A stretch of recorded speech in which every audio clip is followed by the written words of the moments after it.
PM Modi का आज अपने संसदीय क्षेत्र वाराणसी का दौरा। 6,700 करोड़ से ज्यादा के विकास परियोजनाओं का उद्घाटन और शिलान्यास करेंगे। अन्य पहलों को भी उद्घाटन करेंगे। पीएम मोदी आज दोपहर 2 बजे आरजे शंकरा हाई हॉस्पिटल का भी करेंगे उद्घाटन। इस मौके पर जनसभा को संबोधित करेंगे। पीएम मोदी शाम को 4:15 बजे लाल बहादुर शास्त्री एयरपोर्ट के रनवे विस्तार और नए टर्मिनल भवन के निर्माण की रखेंगे आधारशिला। 2,870 करोड़ की आएगी लागत। पीएम मोदी के वाराणसी दौरे के लिए की गई है शानदार तैयारी। झंडे और बैनर के साथ शहर को रोशनी से सजाया गया है। महाराष्ट्र विधानसभा चुनाव के लिए कांग्रेस आज जारी कर सकते उम्मीदवारों के नाम की पहली लिस्ट। सुबह 10 बजे होगी स्क्रीनिंग कमेटी की बैठक। कांग्रेस केंद्रीय चुनाव कमेटी की आज शाम को 4 बजे बैठक होगी। महाराष्ट्र और झारखंड में सीट शेयरिंग के मुद्दे पर चर्चा। शिवसेना यूबीटी की कल तक जारी कर सकती है उम्मीदवारों के नाम की पहली लिस्ट। सूत्रों के मुताबिक कम से कम 33 उम्मीदवारों के नाम फाइनल हो चुके हैं। एनसीपी शरद पवार गुट की संसदीय कमेटी की बैठक में उम्मीदवारों के नाम पर चर्चा हुई है। शरद पवार, सुप्रिया सुले, जयंत पाटिल और जितेंद्र आहवाड इसमें शामिल हुए।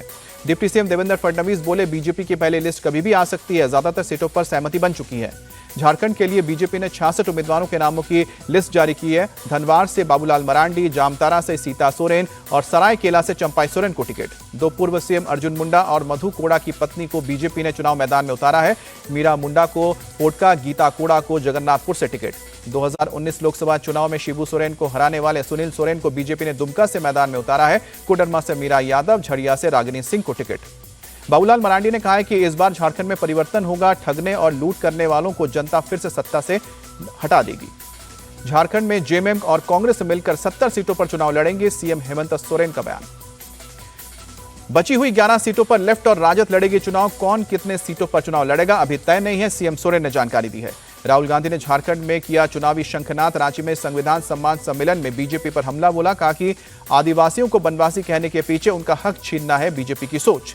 राहुल गांधी ने आदिवासी का मतलब बताते हुए कहा कि आदिवासी वो हैं जो इस धरती पर सबसे पहले आए थे। संसाधनों पर सबसे पहला हक उन्हीं का है। राहुल गांधी ने फिर से उठाया जातीय जनगणना का मुद्दा। बोले कि सरकार बनने पर पूरे देश में कराएंगे सर्वे। पीएम मोदी कर रहे हैं विरोध।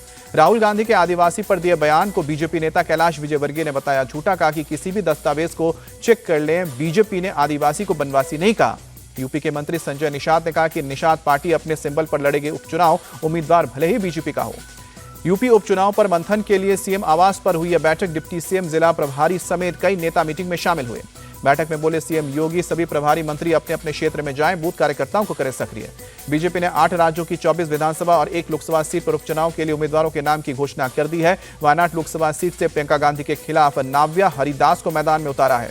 23 अक्टूबर को प्रियंका गांधी वायनाड लोकसभा उपचुनाव के लिए करेंगी नामांकन। राहुल के साथ रोड शो में शामिल होंगी। बहराइच के महाराजगंज कस्बे में हिंसा के आरोपी अब्दुल हमीद के अवैध घर पर आज हो सकता है बुलडोजर एक्शन। 23 अवैध घर पर चलेगा बुलडोजर। पीडब्ल्यूडी के नोटिस के बाद बुलडोजर एक्शन का दिखा डर। दंगे वाले मोहल्ले में लोग खुद ही हटा रहे हैं अवैध अतिक्रमण।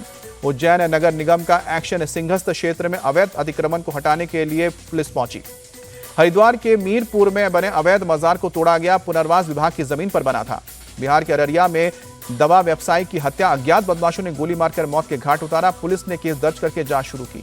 दिल्ली में ठंड के साथ ही बढ़ने लगा है वायु प्रदूषण। अक्षरधाम और आसपास के इलाकों में सुबह 353 रिकॉर्ड किया गया AQI। दिल्ली के सीएम आतिशी और पर्यावरण मंत्री गोपाल राय पहुंचे आनंद विहार। हवा में बढ़ते प्रदूषण का जायजा लिया। दिल्ली के नेहरू पार्क इलाके में खराब श्रेणी में पहुंचा प्रदूषण। 254 दर्ज किया गया AQI। दिल्ली में आज भी यमुना नदी की सतह पर देखी जहरीली झाग। कालिंदी कुंज इलाके से सामने आई है तस्वीर। तमिलनाडु के मदुरै में बीती रात बदला मौसम का मिजाज। कई इलाकों में तेज बारिश हुई। राजस्थान के धौलपुर में बड़ा सड़क हादसा। टेम्पो और बस की टक्कर में 12 लोगों की मौत। शादी से लौट रहे वक्त हादसा हुआ। दिल्ली के प्रशांत विहार में सीआरपीएफ स्कूल के पास धमाके की खबर। फायर ब्रिगेड और पुलिस की टीम मौके पर पहुंची, जांच की जा रही है। दिल्ली के वेलकम इलाके में बीती रात हुई ताबड़तोड़ फायरिंग। 2 कारोबारियों के बीच माल को लेकर झगड़े के बाद 30 राउंड गोलियां चली। दिल्ली पुलिस की ओर से फिलहाल एफआईआर दर्ज कर लिया गया है। दोनों पक्षों के कुछ लोगों को हिरासत में लेकर आगे की पूछताछ हो रही है। वुमेन्स T20 वर्ल्ड कप का फाइनल मुकाबला आज न्यूजीलैंड और दक्षिण अफ्रीका के बीच खेला जाएगा। जम्मू कश्मीर के श्रीनगर में पहले अंतर्राष्ट्रीय मैराथन का आयोजन किया गया। सीएम उमर अब्दुल्ला और अभिनेता सुनील शेट्टी ने हरी झंडी दिखाई। दिल्ली में हाफ मैराथन का आयोजन। सीडीएस जनरल अनिल चौहान ने दिखाई हरी झंडी।